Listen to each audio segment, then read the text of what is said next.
barakatuh. Masu kallon mu da sauraron mu, barkamu da sake kasancewa tare da ku a cikin wannan shiri namu mai taken su wane ne matasan 'yan Shi'a. In ba ku manta ba dai shiri ne da ya saba shigo muku da matasa waɗanda suke cikin harkar nan domin su ma su shigo a dama da su a wannan shiri.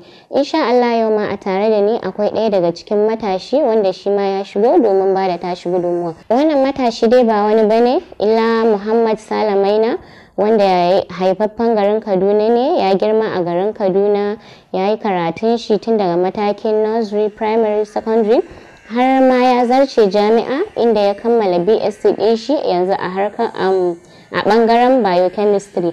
Amma dai bari in sada ku da shi a daidai wannan lokacin. Babban baƙon mu assalamu alaikum. Alaikum assalam wa rahmatullahi wa barakatuh. Yau maudu'in namu zai tattauna ne akan tasirin ilimi ga matasa wurin kawo sauyi ga harka islamiyya har ma da al'umma baki daya. Amma kafin mu tsundama a cikin shirin zan so ka kalli masu kallon mu ka faɗa musu aka ce matashi shin wa ake nufi da matashi ko kuma aka ce matasa shin su wane ne matasa? To a'udhu billahi as-sami'il alim minash shaitanir la'inir rajim. Bismillahir rahmanir rahim wa bihi nasta'in. الحمد لله رب العالمين أفضل الصلاة وأتم التسليم على خير خلق الله حبيب إله العالمين وآله الطيبين الطاهرين. سبحانك لا علم لنا إلا ما علمتنا إنك أنت العليم الحكيم. رب اشرح لي صدري ويسر لي أمري واحلل عقدة من لساني يفقهوا قولي. bayan haka ‘yan uwa masu kallo da sauraro assalamu alaikum wa rahmatullahi wa barakatuh. An buƙaci na yi musharaka a cikin wannan zaure domin bayar da gudunmawa akan maudu'in da ya shafi tasirin da ilimi yake da shi ga matashi wurin kawo sauyi a cikin al'umma gaba ɗayanta. Ba sai mun bambance kowace irin al'umma ba ce, al'umma sunanta al'umma, kuma kowace al'umma tana buƙatan matashi kuma tana da matasa ɗin. Har wala kuma kowace al'umma tana alfahari ne da matasanta kuma tana da matuƙar buƙata na gudunmawansu domin ganin cewa al'umman nan ta rayu. Duk al'umman da ya zamanto cewa matasanta sun gyaru to akwai fata akan wannan al'umma din cewa al'umman nan za ta zama mai albarka kuma wanzajjiya a doron ƙasa. Kazalika duk al'umman da ta kasance matasanta sun lalace to za mu iya cewa babu fata akan wannan ainihin al'umma din. Idan muka ce wane ne matashi, matashi yana da ta'arifi daban-daban, inda za ka buɗe tambayan nan kowa yana da irin ta'arifi ɗin da yake da shi ga matashi. Amma idan za mu yi amfani da misali mu ce context na wannan era ɗin da muke ciki, za mu iya cewa matashi shi ne wanda shekarun taklif suka hau kanshi, ma'ana shari'a ya hau kanshi.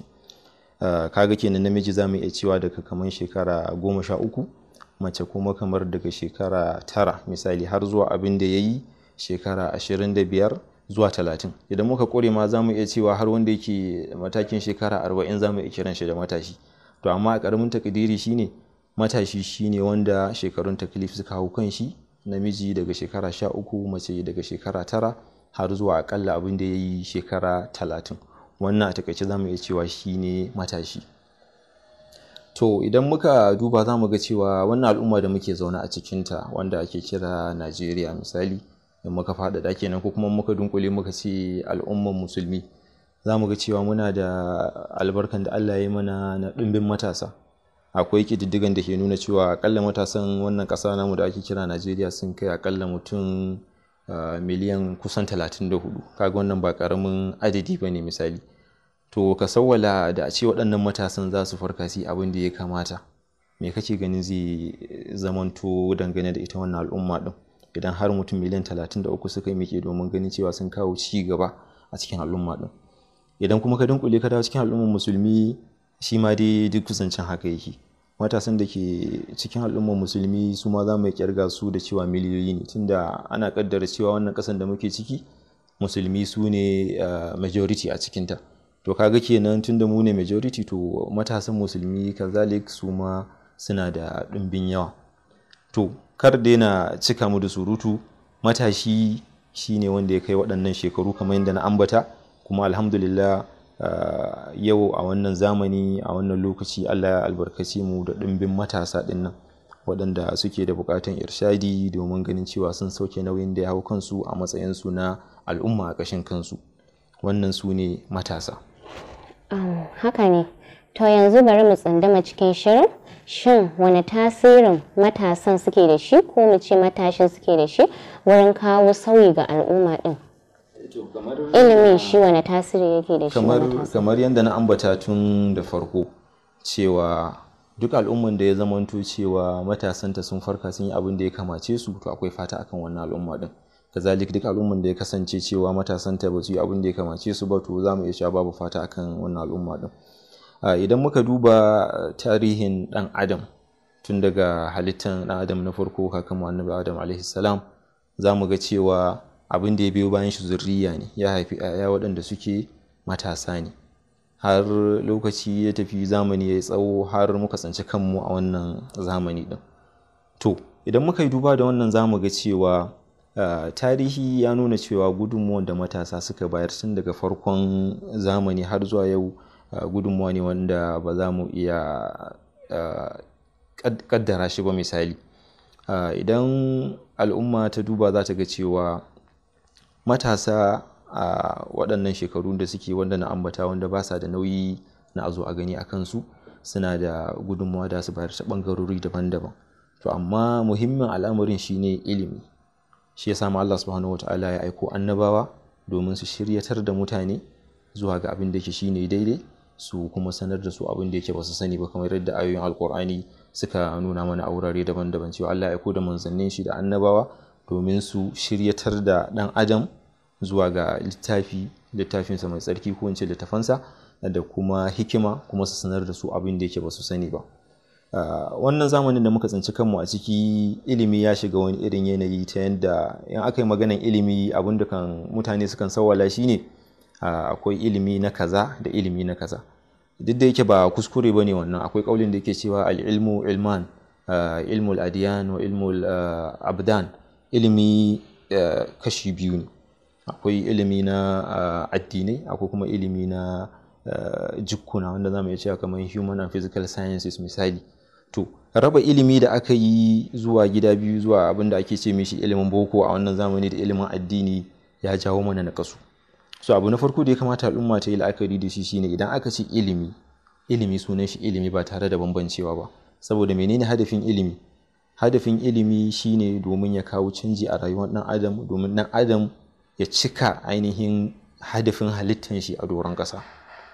Kaga kenan ilimi yana mai da mutum ne zuwa ga ubangijinsa, ilimi yana shiryatar da mutum ne zuwa ga ubangijinsa. Wannan ilimin, ko da an kira shi da ilimin boko ne, ko an kira shi da ilimin addini misali.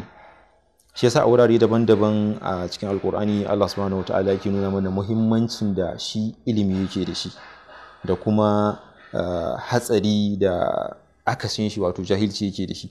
Yau idan da aka samu karamin yaro misali, ka mishi tambaya dangane da abin da ya shafi ilimi, za ka ga cewa bayan da za a iya danganta kanshi da jahilci. Kazalik idan ka ɗauka ko da ba musulunci ba ne, wanda yake shi ne karɓaɓɓen addini a wurin Allah, kamar yadda yake fida a cikin littafinsa, inna dina inda Allah al-Islam wa man yabtaghi ghayra al-Islam dinan falan yuqbala minhu wa huwa fil akhirati min al-khasirin.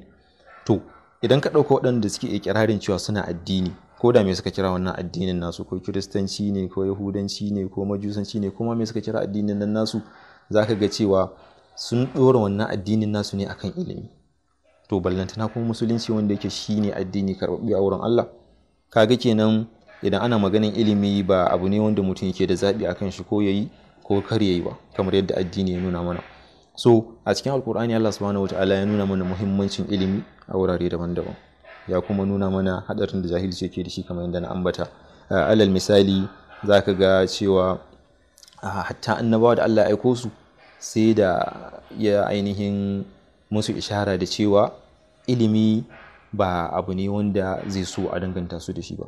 Maɗaukar misali kisan annabi Nuh alaihi salam, lokacin da ya yi da'awa, mutane suka zama 'yan kalilan ne suka amsa. A lokacin da halaka ta zo, Allah ya umarce shi da ya tattara waɗanda suka yi imani ya tafi tare da su a cikin jirgin ruwan shi. Ya buƙaci ɗan shi wanda bai imani ba da ya bi shi, kuma ɗan nan nashi bai bi shi ba. To kasantuwan ɗan shi ne, abin nan bai mishi yanda yake so ba, bai mishi daɗi ba, sai kai kukan shiga ubangiji cewa ga ɗana nan bai imani ba, kuma alƙawarin ka gaskiya ne, halaka za ta zo za ta riske shi. Sai Allah ya ce mishi mene? Ya ce innahu laysa min ahlik, innahu amalun ghayru salih fala tas'alni ma laysa laka bihi ilmun inni a'iduka an takuna min al-jahilin. Kaga Allah yana mene, yana ma annabinsa mai girma alaihi salam hannunka mai sanda da cewa baya so ya zamanto daga cikin waɗanda ba sa da sani. To kaga kenan shi muhimmancin ilimi a fili yake, haka hadarin da ke tattare da rashin shi a fili yake. To idan muka dawo zuwa ga wannan al'umma namu na manzon Allah Muhammad sallallahu ta'ala alaihi wa alihi wasallam, zamu ga cewa manzon nan wahayin farko da aka mishi ya ɗoru ne akan ilimi. Wahayin farko da Allah subhanahu wataala ya saukar mu manzon shi ya fara ne da umurtan shi da ya karatu. Bismillahir rahmanir rahim, iqra bismi rabbikal ladhi khalaq khalaqal insana min 'alaq iqra wa rabbukal akram alladhi 'allama bil qalam. Kaga shi kanshi manzo din wahayin farko da aka mishi an umurce shi ne da yayi karatu. Kuma manzon nan sallallahu ta'ala alaihi wa alihi wa sallam a haka ya dora al'umman shi akan ilimi da shari'a, ta yadda ya zamanto cewa a wurare daban-daban manzo sallallahu ta'ala alaihi wa alihi wa sallam ya dora al'umman shi akan cewa lalle su riko da ilimi. Idan muka shiga hadisan manzo sallallahu ta'ala alaihi wa alihi wa sallam daban-daban, zamu ga cewa zantukan manzon nan sun wadatar da mu domin mu farka mu yi abin da ya kamace mu. Akwai hadisin manzo wanda yake cewa neman ilimi wajibi ne akan kowane musulmi. Manzo sallallahu ta'ala alaihi wa alihi wasallam bai bambance ba ya ce musulmi namiji ko kuma musulmi mace, sai ce kowane musulmi. Kaga anan ba a bambance tsakanin jinsi ba a muhimmantar da ilimi akan namiji kawai ba, ko akan mace kawai, ko akan yaro, ko akan babba, ko akan tsoho, sai aka ce wajibi ne akan dukkan musulmi. Kaga kenan yanzu musulmi bai da uzuri, ilimi wajibi ne akan shi, musamman kuma matashi, waɗanda Hausawa suke cewa su ne tushen sauyi, ko al'umma tana alfahari ne da matasanta. Kaga kenan matashi bai da wani zaɓi, neman ilimi wajibi ne daga cikin wajibai na addini. To anan sai aka ce neman ilimi kamar yadda hadisin ne ya nuna mana wajibi ne akan kowane musulmi, sabanin wasu wajibai na addini wanda misali in ka ɗauka wasu al'amuran zaka ga ba wajibai bane da suka shafi kowa da kowa. Kamar misali jihadi ya takaitu ne ga maza, akwai wajibai waɗanda suka takaitu ga shugabanni, akwai wajibai waɗanda suka takaitu da waɗanda ake shugabanta da sauransu, amma anan ba a keɓe ba, sai aka ce ilimi wajibi ne akan kowane musulmi. Wani hadisin kuma har wala yau sai manzo sallallahu ta'ala alaihi wa sallam yake mana umarni da cewa mu nemi ilimi min al-mahdi ila al-lahdi, mu nemi ilimi daga tsumman goyo har zuwa kabarinmu. Kaga kenan babu wani lokaci wanda mutum zai ce ya kai da zai ji cewa ba zai tashi nemi ilimi ba. Maybe tunda muna magana da matasa ne, mutum ya ji cewa yanzu shekaran shi 35 yana da iyali da ya'ya 2-3 misali, sai ga cewa yanzu yana da ɗawainiyar da ba zai je nemi ilimi ba. Kaga wannan ba daidai bane, saboda mai hadisin ne ya mana ishara da cewa neman ilimi ana yin shi ne tun daga tsumman goyo har zuwa kabari. So kaga anan me wannan hadisin yake nuna mana, yana nuna mana cewa sabanin wasu wajibai na addini waɗanda suke da lokuta, kamar misali aikin hajji yana da keɓantaccen lokacin da ake yin shi, azumi yana da keɓantaccen lokacin da ake yin shi, salloli na farilla suna da keɓantaccen lokutan da ake yin su. Kaga shi ilimi sai ba keɓance mishi lokaci ba, sai aka ce daga farkon rayuwa ne zuwa ƙarshen ta. Kazalik sai wani hadisin yake cewa mu nemi ilimi ko da zuwa birnin Sin ne, birnin China, wanda malamai suke cewa an ambaci China ne a wannan hadisi kasantuwan ita ce mafi nisan wuri da mutum zai iya zuwa a wannan lokaci, ko kuma ita ce mafi wayewan wuri da mutum zai je a wannan lokaci. Kaga wannan hadisin yana nuna mana cewa neman ilimi bai takaita ga wani wuri ba. Na tuna wani lokaci ina Kano, sai ake ce min ai da yawa daga cikin kar mutanen Kano su ce ban yi musu adalci ba, amma wannan wani ne yake faɗa mai yake cewa akwai abokanan shi waɗanda suke cewa su lalle ba za su iya zuwa wajen Kano makaranta ba, in za su yi makaranta dole su a cikin garin nan za su yi karatu. Kaga wannan rauni ne, saboda mene, manzo ya nuna mana cewa mu nemi ilimi duk nisan inda za mu je mu neme shi. Sannan kuma a gurguje akwai wani hadisi wanda ke nuna mana cewa ita hikima wanda ilimi ce, ɓatacciyar dabban mumini ne, duk inda ya ganta ya riko da ita. Kaga anan hadisin ne yana nuna mana cewa an aka tashi maganin ilimi, matukar ilimin nan bai ci karo da Allah da manzansa da addini ba, to wannan ilimin babu laifi a je a neme shi, ko da daga wurin wane ne, ko musulmi ne ko ba musulmi ba ne, ko ma menene addinin shi, matukar ilimin nan yana da amfani kuma za a same shi, to babu uzuri na cewa mutum ba zai tashi neman ilimi ba. To a gurguje waɗannan ayoyi da na kawo da waɗannan hadisai za su nuna mana cewa muhimmancin ilimi ba abu bane wanda za mu iya kaddara shi misali, abu ne wanda yake da faɗin gaske. To muhimmin al'amarin a nan shine shi duk sanda al'umma ta tashi, musamman matasa suka tashi suka dukufa domin neman ilimi, to wani al'umma din takan tashi ne ta zamanto al'umma mai yanci, al'umma mai mutunci, al'umma wanda take iya kare kanta ta kuma samar makanta da bukatunta na yau da kullum. Idan muka ɗauka misali za mu ga cewa wataƙila aka yi magana akan ilimi, wani zai ce ai ilimi tunda wataƙila fi karkata ne a boko misali, sai ya ga cewa shi yanzu wataƙila ya digiri a kaza, ko yana karatu a bangare kaza na boko, ko yana da bachelor's degree din shi ko masters akan kaza ko engineering ko medicine ko wane ne misali, sai ya ga cewa kamar baya bukatan ilimin addini. Ko kuma wataƙila mutum ya yi wasu shekaru yana karatun addini, shi gwani ne, ƙwararre ne a ɓangaren da ya shafi wataƙila ƙur'ani da tafsirin shi ko hadisi ko mantiki ko kaza, sai ga cewa wataƙila baya buƙatar ilimin zamani. Idan muka yi magana kan ilimi, waɗannan abubuwa guda biyu muna buƙatar mu gwama su, kuma kamar yadda na ambata da farko cewa raba waɗannan al'amura ya jawo mana koma baya. Abin takaici ne misali ka ga matashi ya kai mataki wanda za a kira shi da cewa ya yi nisa a ɓangaren karatun boko, amma in ka taɓa shi a ɓangaren addini sai ka ji ba labari. Kamar yadda nake jin wani malami a cikin watan Ramadan da ya gabata yana tafsiri yake ma al'umma hannunka mai sanda akan muhimmantar da karatun Qur'ani, yake cewa sai ka samu mutum har ya kai shekara 40 bai iya karatun Qur'ani ba, yake cewa kaga littafin nan koda na gidanku ne ba kamar gidanku adalci ba.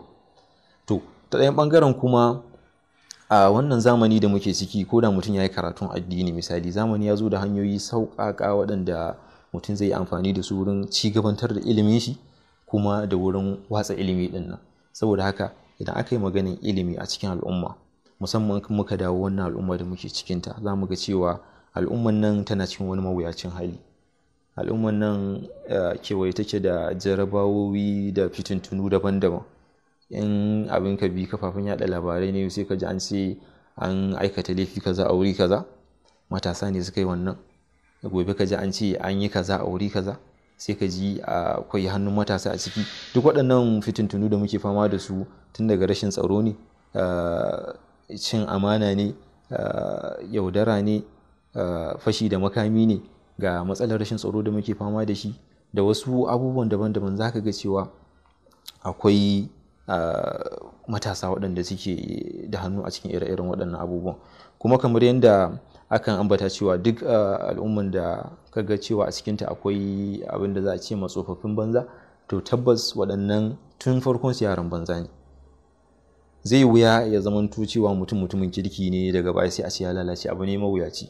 Da sauki ma ya zamanto cewa a baya mutum a karkace yake, daga baya sai ya shiryu. To kaga kenan idan al'umman nan matasan mu suka farka a wannan lokaci da muke ciki, ita al'umman za ta yi alfahari da mu, sannan kuma za a samu gyara da canji a bangarori daban-daban, sannan kuma generation ɗin da za su zo a bayan mu za su yi alfahari da mu, saboda mene, an buɗe musu ne, an shimfiɗa musu shimfiɗaɗɗen hanya ne wanda za su bi domin ganin cewa sun samu cimma hadafin ita rayuwa a wannan doron duniya din. Kamar yadda ka faɗa tun da farko cewa in aka duba za a ga cewa matasa su ne kamar koma baya a wurin ilimi. Shin matsalan daga ina take samuwa? Shin daga gida ne? Akwai wanda zaka ga cewa yana da zil ɗin yayi abun to amma zaka ga babu halin yi ne, wala'ala ko halin kuɗi haka, ko wasu dai matsaltsalu na rayuwa hakan nan. Akwai kuma wanda zaka ga cewa suna da zil ɗin yi, amma me kasantuwan tun daga gida ba a ɗaura su akan tafarkin ba, zaka ga ko da sun zama irin matasa, zaka ga cewa abun baya tasiri a ransu, ko kuma kaga wasu sun fara haka sai ga cewa sun zo sun watsar da karatun, ko kamar yadda ka faɗa komai zaka ga yanzu idan abin Allah wadai ne zaka ga cewa matasa su ne koma baya. Shin abin yana ta'allaka ne ga su kansu ko kuma har da su laifin iyayen? Sannan kuma shin ba a shirya irin kamar a ce irin seminars ne haka, ko kuma dai irin abubuwa daban-daban dai na wayar da kan matasan? Shin ba a yi ne, ko kuma dai ana yi dai har yanzu dai ba a cimma abin da ake so a cimmawa ba?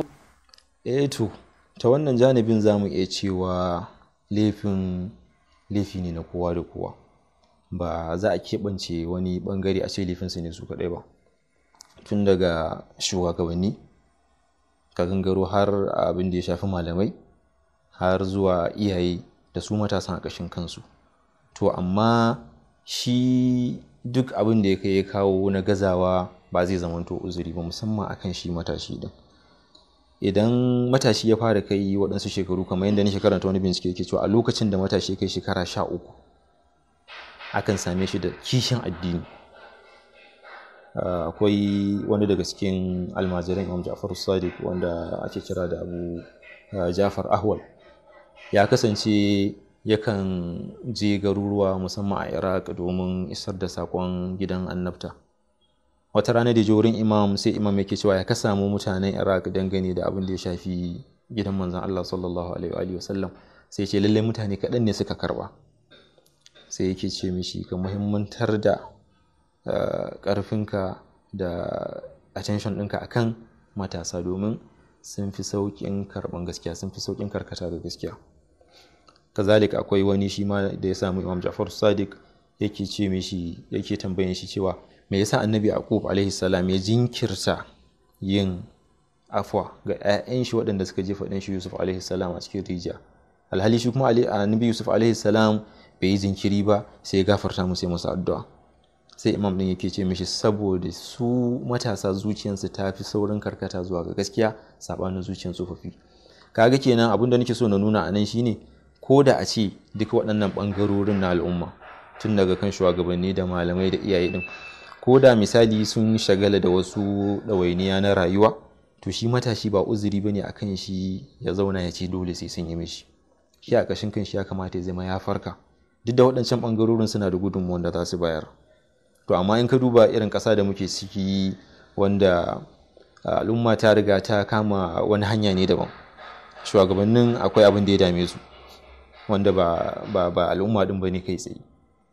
Su ma malaman a cikin su muna da waɗanda sun hafa al'umma bane a gaban su, suna yi ne domin neman abin da za su sa a aljihun su. Haka iyaye in ka ɗauke su, su ma waɗansu su ba sun samu ilimin bane inda ya kamata, so ba su san muhimmancin shi ba, ballanta nasu ga cewa ya kamata iyayensu su yi, ƴaƴansu su yi. Sannan waɗansu kuma suna da fatan ƴaƴansu su yi din, amma ba sa da halin da ƴaƴan nan za su yi. To muhimmin abu shine, tun daga kan shugabanni ya kamata kowanne ya zauna ya yi nazari akan cewa ita al'umman nan a cikin ta ya rayu, kuma ba shi da wata al'umma da ta wuce wannan.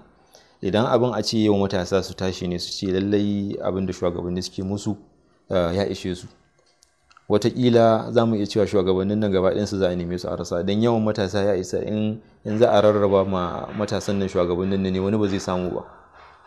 Kaga kenan daga sanda matasa suka fusata misali suka hau kan waɗannan mutane, to lallai abin ba zai yi kyau ba. Sannan kuma ta wani ɓangaren idan ka duba za ka ga cewa yau inda a ce al'ummar nan za ta zauna a cikin jahilci, ya zama jahilci ya karar da mu, to suwaye shugabannin nan za su shugabanta? Kaga idan ba al'umma ba maganin shugabanci. Haka su ma malamai yana da muhimmanci ya zamanto cewa sun sauke nauyin da ke kansu wurin ganin cewa sun ɗora al'umma akan abin da yake shine hadafinta na rayuwa. Sannan su ma iyaye daidai gwargwado yana da muhimmanci ya zamanto cewa sun yi ƙoƙarin sauke wannan nauyin da Allah ya ɗora musu na 'ya'yansu, domin ilimi da tarbiyyar 'ya'ya haƙƙi ne da Allah ya ɗora akan iyaye. To sannan kuma muhimmin su ne matasa ɗin, ko da waɗancan ba su yi nasu ba zai zamanto uzuri ka zauna ka ce saboda shugabanni ba su yi kaza ba, ko saboda kaza ba su yi kaza ba, shi yasa ba kai nemi ilimi ba. Kamar yadda ɗazu nake ambatawa cewa akwai hanyoyi daban-daban yanzu na samun ilimi ɗin nan. In ka ɗauka wayoyi misali, ba matashin da bai da waya misali, amma za ka ga ana muhimmantar da wayan ne wurin yin wasu abubuwa waɗanda za ka ga ko da a duniyance ne misali ba kuɗi suke kama matashi ba, hasali ma yana zuba kuɗi ne akan ita waya ɗin, ya sa kati ya siya data, ya sa kati ya kira, ya yi kaza, ya yi kaza da kaza da kaza. To kaga inda matashi zai amfani da wayan shi misali, akwai resources da dama a internet wanda matashi da kanshi zai amfanar da kanshi, saboda ilimi bai takaita da abin da mutum zai je ya samu aji kawai ba. Shi yasa masu sani akan wannan bangaren suka ce akwai ilimi kusan nau'i uku. Akwai abin da ke kira formal education, wanda shine zaka shiga aji a koya maka. Akwai informal education, wanda a gida iyaye za su iya nuna ma ɗansu yi kaza bar kaza. Hatta a waje zaka iya koyan informal education. Sannan kuma akwai non formal education. to matasa za su iya fadawa cikin category din informal education ko non-formal education, musamman ta hanyar amfani da wayansu za su iya taimakon kansu. Sannan musamman yanzu da ake da social media, misali in ka bi social media za ka ga akan assasa azuzuwa na karatu ma waɗanda ake kira online classes, musamman kamar yanzu da aka shiga wannan yanayi na wannan cutar na covid-19 da abubuwa suka tsatsaya ko waɗanda suka yi ƙoƙari wurin ganin cewa sun samar da azuzuwa waɗanda za su taimaki yan wasu matasa. Kamar ni misali, kafin wannan lokacin kusan ina ga online classes 2 nake bi, amma a cikin wannan ɗan tsakankanin akalla ina bin kusan azuzuwa kusan 5 zuwa 6 misali a social media waɗanda ake gabatar da karatuttuka na abin da ya shafi ɓangaren boko ɗin da ɓangaren addini.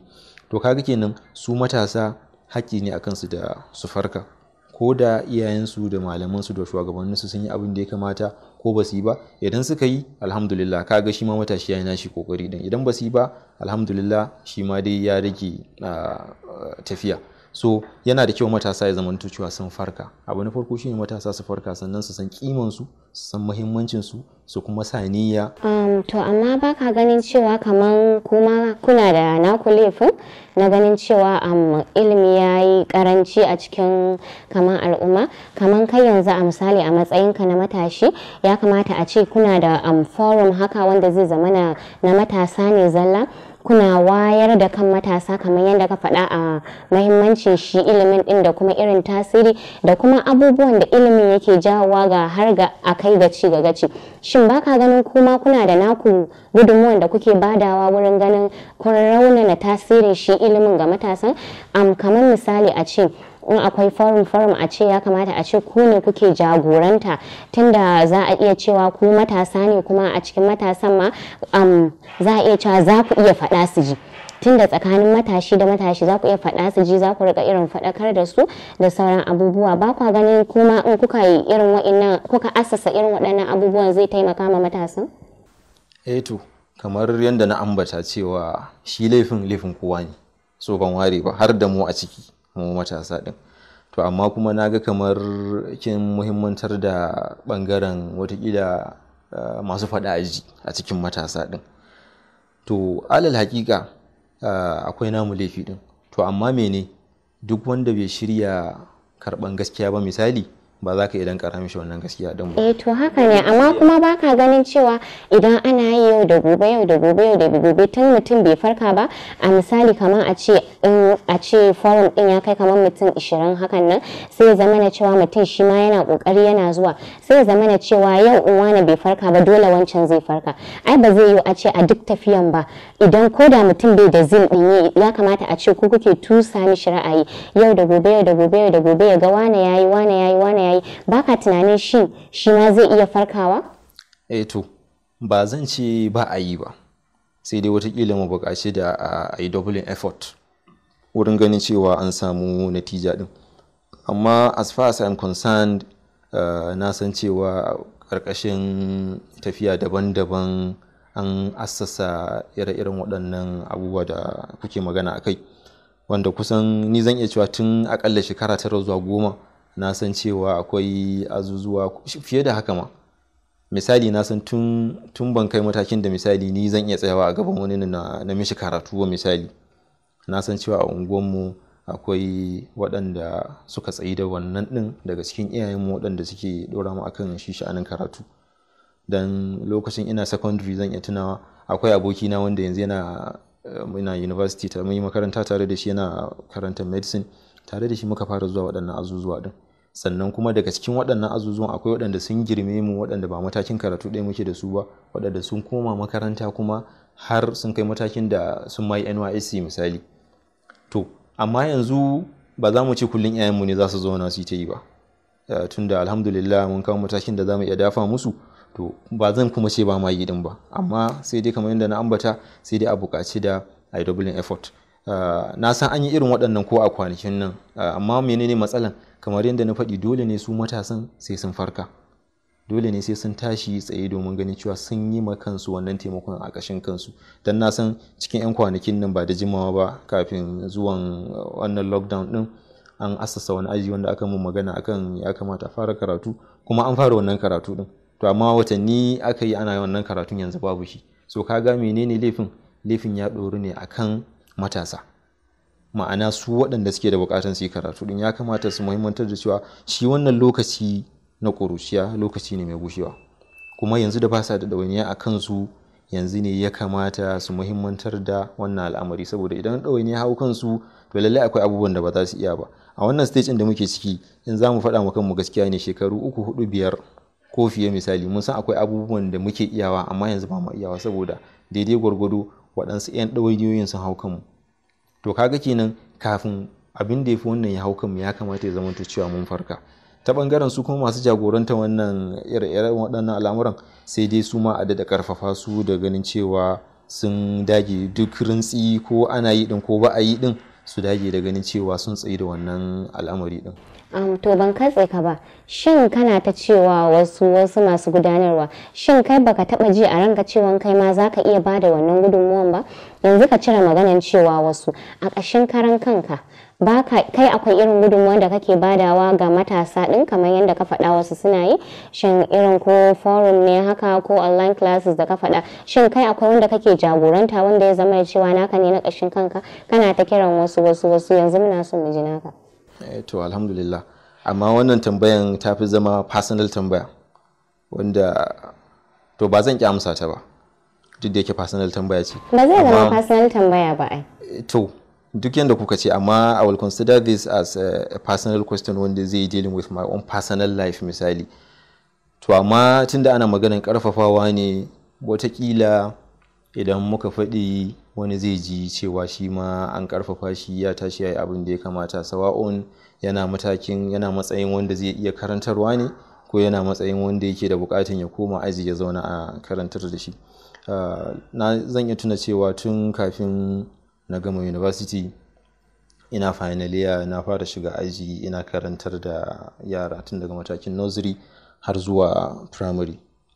Kusan na yi wannan karantarwar na shekara 1, sannan bayan nan da na tafi service shi ma dai abin da na yi kenan, karantarwa din na yi. Sannan immediately bayan na gama service abin da bai gaza wata 2 ba, shi ma dai still na koma na ci gaba da karantarwa din, ina kuma doubling as shugaban wata makaranta. Kuma alhamdulillah da shekara ta zagayo sai ya zamanto cewa ina ronin makaranta ne a karkashin makaranta nawa na kaina. So daidai gwargwado duk da ba an yi nisa ba ne, to amma alhamdulillah za mu iya cewa kwalliya tana biyan kuɗin sabulu, tunda ta wannan ɓangaren daidai gwargwado akwai gudunmuwa da muke bayarwa ga su yara tun daga matakin nursery misali har zuwa abin da za mu iya kiran su matasa ɗin waɗanda suka kai shekarun taklif kamar yadda muka ambata. Sannan kuma wannan daidai gudunmuwa ne dai ga su yaran kawai ba, har da iyayensu da kuma ita al'umma ɗin. So zan iya cewa alhamdulillah tana ɓangaren daidai gwargwado muna duk da rauninmu muna irin namu kokari da insha Allah. Yanzu in na fahimce ka kana so ka ce kaman akwai ci gaba kenan, kaman a ce da kafin ka fara raunin makarantar zai iya zama na cewa irin akwai naƙasu a wani bangarori da dama, to amma yanzu yanda kake faɗa bayan ka fara da kusan shekara ka ce ko akwai ci gaba da nasarori da aka samu ko? To kamar a cikin ci gaba da nasarorin da aka samu, shin za ka iya faɗa mana ko da 2 zuwa 3 ne haka? To idan ana maganan ilimi ba kowa ba ne yake da dama da zai iya zuwa ya ilimi kamar yadda kika ambata. Akwai matsaloli daban-daban waɗanda sukan hana mutane ko kuma sukan hana iyaye tura yaran su je makaranta domin su samu ilimi din nan. To daga cikin ci gaban da zan iya cewa an samu ta bangare na shine daidai gwargwado da waɗanda suke iya affording da masu ƙaramin ƙarfi ba ma bambancewa, duk muna ƙoƙari mu ga cewa mun tafi tare da su domin ganin cewa mun amfanar da ita al'umma ɗin ta hanyar grooming 'ya'ya daga cikin al'umma ɗin da matasanta.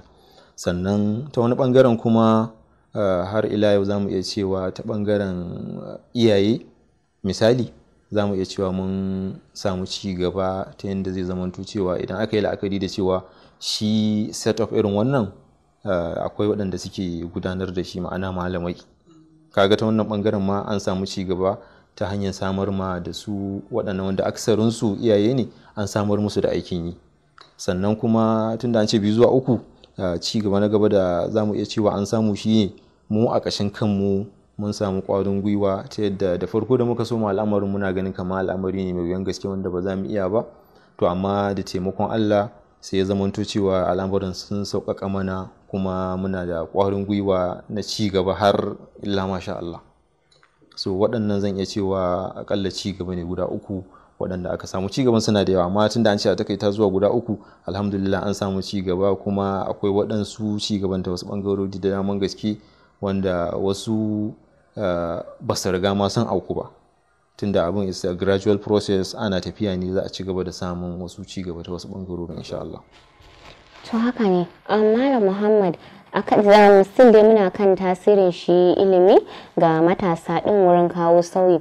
Mu koma a ƙarƙashin harka islamiyya, shin wani irin gudunmuwa ne matasa ya kamata a ce suna badawa ga wannan al'umma wurin kawo sauyi imma daga cikin gida har ma ga 'yan waje ɗin?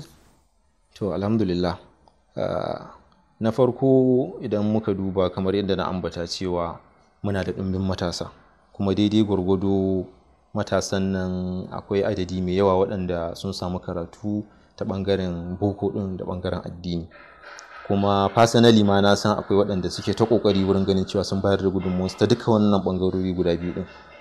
Illa iyaka za mu shawarce su da cewa shi al'amarin ba al'amari ne mai sauƙi ba, al'amari ne mawuyaci, sai an yi haƙuri, sai an jure. Ko ba komai idan mutum ɗaya biyu suna yi, ko da an samu natija wanda ido take iya gani, ko ba a samu ba, idan Allah ya albarkaci wannan abun sai kaga an samu wasu ma zukatan sun farka domin ganin cewa su ma sun tashi sun yi koyi da waɗancan matasan domin kawo ci gaba. Akwai matasa waɗanda na sani waɗanda suna ƙoƙari wurin gudanar da abin da ake kira online classes ga sauran matasa 'yan uwansu akan abin da ya shafi ɓangaren boko da na addini.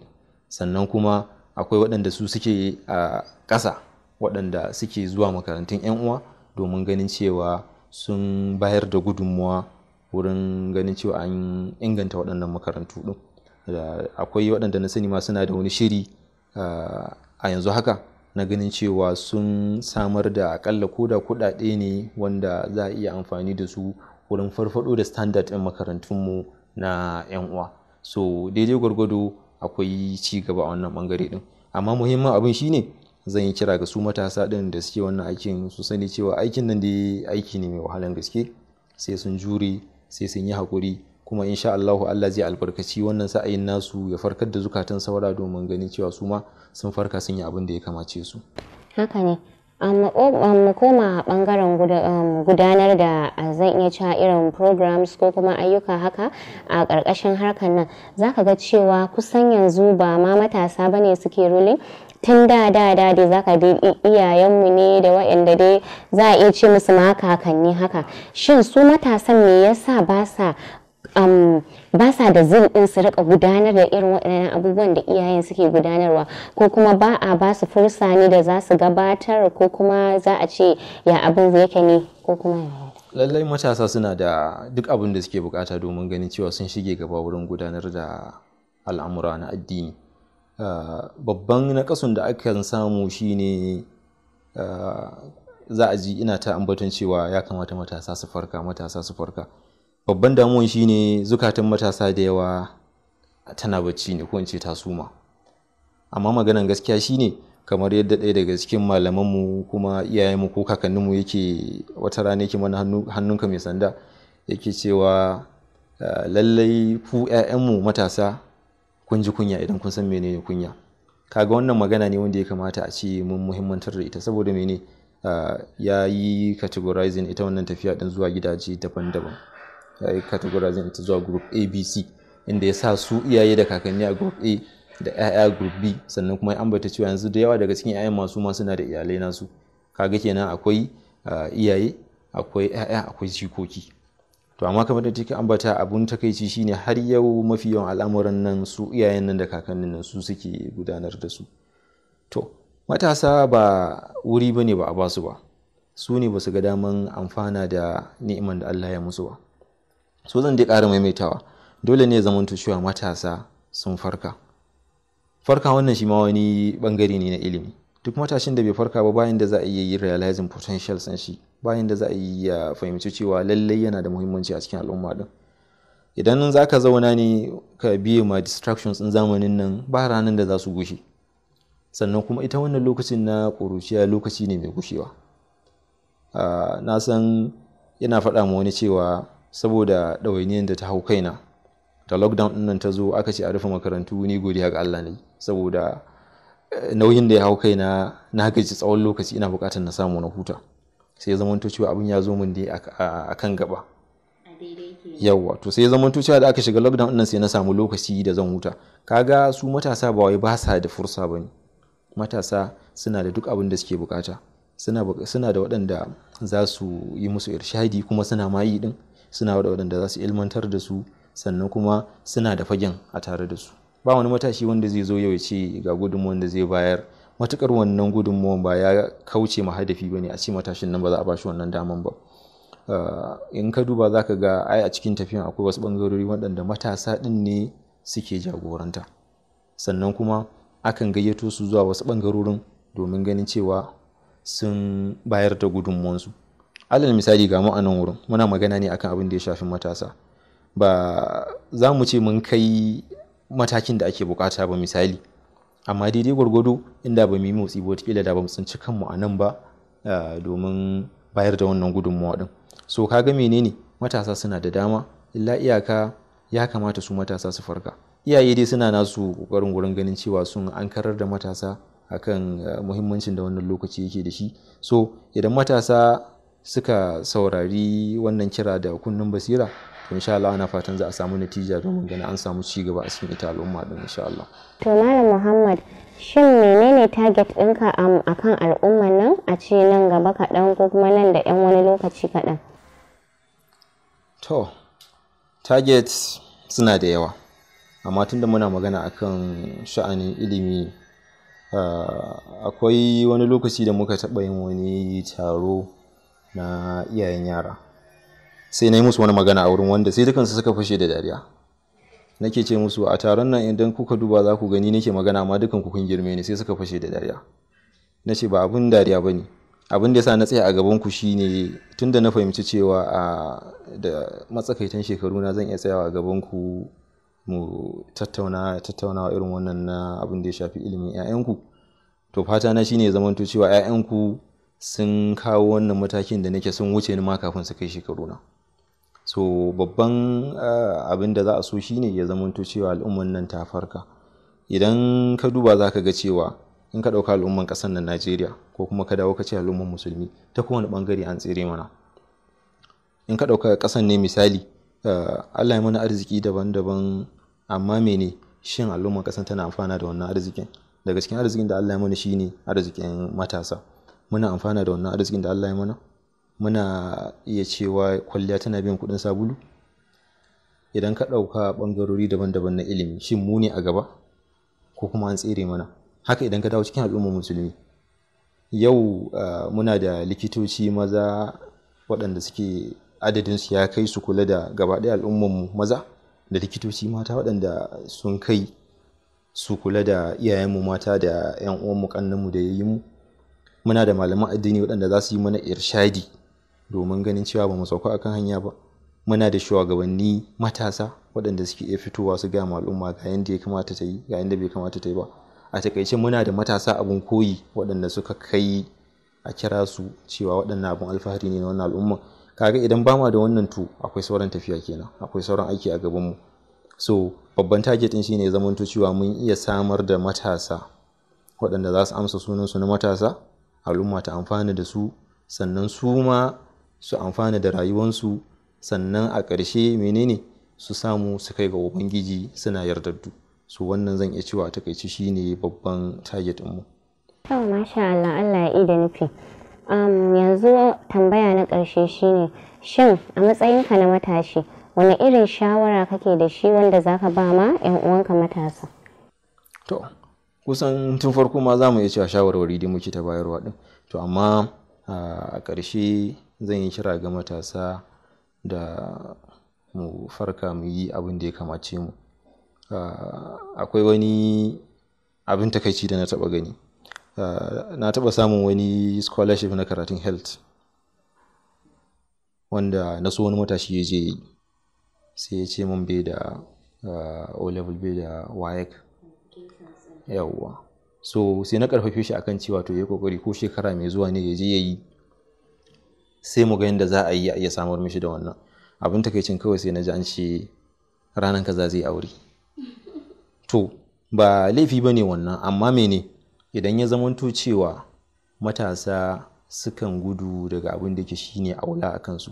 Ilimin nan kamar yadda muka ambata wajibi ne, kuma yana da lokacin da idan baka yi shi ba in ɗawainiya ta zo maka mutum yana iya mahakura da shi misali.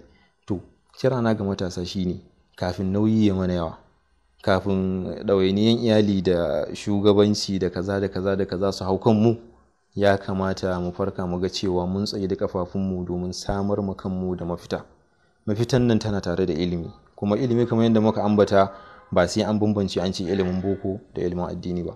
Bukatuwan ilimin da al'umman nan take da shi ya danganta ne da a ina ne muke da rauni. Sai mu duba mu ga cewa al'umman nan a ina ne ta gaza, menene ba ma da shi, menene rashin ilimin nan, menene rashin masu ilimin nan, wani irin na kasu ya haifar mana.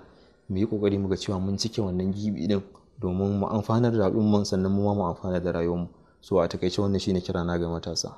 Malam Muhammad, mun gode, Allah ya saka da alkhairi. Muna fatan kuma Allah ya mai daga gida lafiya. Sannan muna fata in mun ƙara miƙa maka goron gayyatar mu za ka ƙara amsa mana. Masu kallon mu da sauraron mu duka a nan muka kawo ƙarshen wannan tattaunawar tamu da ɗaya daga cikin matashi wanda ya shigo cikin shirin nan ya ba mu gudunmuwa. Muna fatan matasa sun ji irin gudunmuwan da ya bada, kuma sannan za a yi ƙoƙari a riƙa aiki da shi. Ku taya ni godiya ga babban baƙon namu da kuma sauran ma'aikatanmu wanda suka tsaya tsayin daka domin ganin wannan shiri ya zo gare ku. Ni da na gabatar Zainab Abdullahi, sannan kuma duk wanda yake da buƙatar shigowa cikin wannan shiri, kofar tamu a buɗe take, za ka iya tuntuɓar mu ta kafafen sadarwar mu. Insha Allah. Assalamu alaikum wa rahmatullahi ta'ala wa barakatuh.